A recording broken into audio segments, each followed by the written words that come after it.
Judeus em Portugal. O mais antigo testemunho da presença judaica no que é hoje Portugal data dos finais do século IV, no período da queda do Império Romano do Ocidente. Trata-se de uma placa de mármore, que ao que tudo indica terá sido uma lápide funerária, recentemente descoberta em Silves, no Algarve, com as dimensões de 40 por 60 centímetros, na qual é clara a inscrição hebraica, Yeel. Quem terá sido este judeu de nome Yeel, que viveu e morreu há mais de 1600 anos numa suntuosa vila romana, uma casa senhorial, perto de Silves? Talvez nunca venha a saber-se. Porém, tudo aponta para que a sua presença na Península Ibérica seja anterior ao século IV. Nessa época, os judeus designavam a Península Ibérica como Sefarad. Daí chamarem-se sefarditas de Sefarad, aos judeus de origem ibérica. Os judeus, com a sua cultura, religião e património, tradições, costumes e saberes, deixaram e deixam, ainda antes da fundação da própria nacionalidade, adquirida em 1143, marcas enriquecedoras que muito contribuíram para o país multicultural que hoje somos.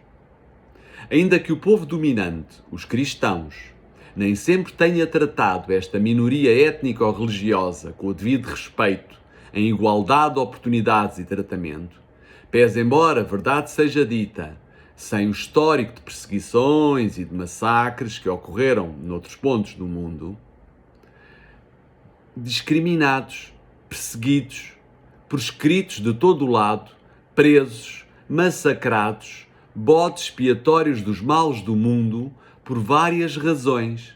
Desde logo, a pesada culpa que sempre os perseguiu. A acusação de deicídio, sendo os judeus, como um todo, considerados culpados da morte de Cristo.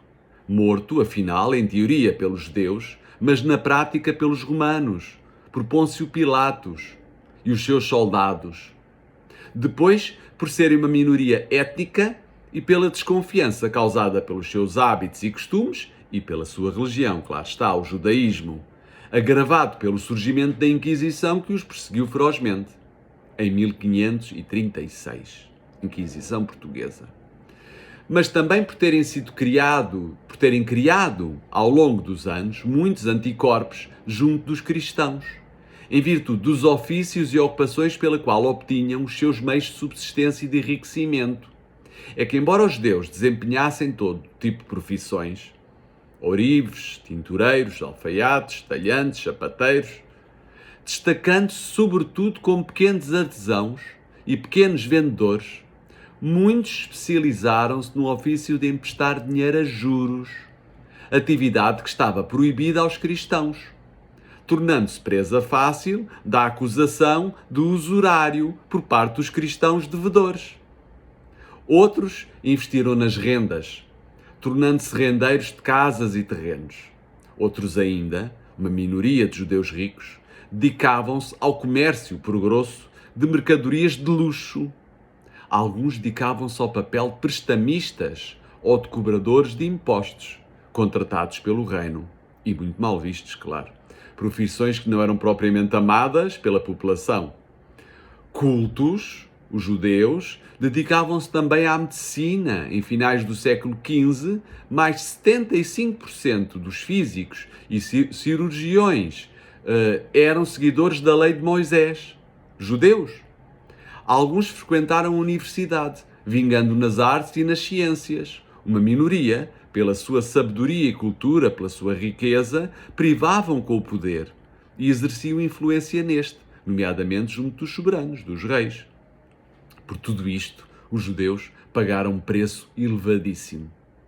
A maioria cristã segregou-os, identificando-os com roupas específicas ou marcas distintivas, levando-os a viver à parte, nos seus bairros próprios, as judiarias, não permitindo que as suas igrejas, as sinagogas, se pudessem destacar em tamanho e beleza relativamente aos templos cristãos, às igrejas cristãs, submetendo-os ao pagamento de taxas e impostos suplementares, promulgando leis discriminatórias e sujeitando-os ao cumprimento de certas obrigações sociais que não abrangiam os cristãos. Discriminação. Condenando relações pessoais e íntimas entre indivíduos das duas comunidades, portanto, um judeu não se podia ligar intimamente a um cristão, obrigando-los à ilegalidade e à clandestinidade, coagindo-os à conversão, ou seja, a fingir-se cristãos novos para poderem sobreviver. Perseguindo-os de um modo informal, como é o caso do pogrom, que ficou conhecido como a Matança da Páscoa, no ano de 1506, à porta da igreja de São Domingos, no Rossio, em Lisboa, em que milhares de judeus foram mortos às mãos do povo cristão, vítimas da intolerância e do fanatismo religioso. De um modo formal, através dos milhares de processos instaurados pela Inquisição durante quase 3 séculos, desde 1536 a 1821, ano em que a Inquisição foi extinta, em que grande número de judeus viu os seus bens confiscados, foi condenado à prisão, à tortura ou às chamas da morte. Ou então, o que dizer da ordem de expulsão do reino decretada no ano de 1496 pelo rei Dom Manuel I, no auge da nossa expansão, quando muitos judeus ocupavam lugares de alguma importância social, começando a ser alvo da ira popular, forçando-os a sair do país ou a converter-se ao cristianismo, os tais cristãos novos, que viviam sempre da desconfiança dos cristãos, diga-se de passagem, tratando-os de modo desigual e injusto, com base em preconceitos de vária ordem, discriminando-os. É bom não esquecer que os judeus só adquiriram a cidadania plena em Portugal com a República em 1912. Só a partir daí puderam surgir à luz do dia sem receios de perseguições, livres de discriminação, 1912, sem serem alvo de aversão ou ódio, e praticar livremente o seu culto, depois de séculos e séculos de intolerância e preconceito, num país onde hoje, aparentemente, o antissemitismo está ausente. Discriminação. Um povo como o povo português, que é uma mistura de povos, que é o resultado do cruzamento de tantas e tão diversas culturas e civilizações, cujo sangue que nos corre nas veias é um sangue dos nossos antepassados fenícios, gregos, romanos, suevos, visigodos, árabes, judeus, muçulmanos, cristãos, africanos, indianos.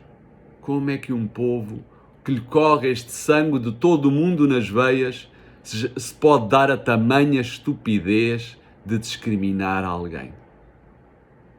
Gratidão. Fique bem, até à próxima.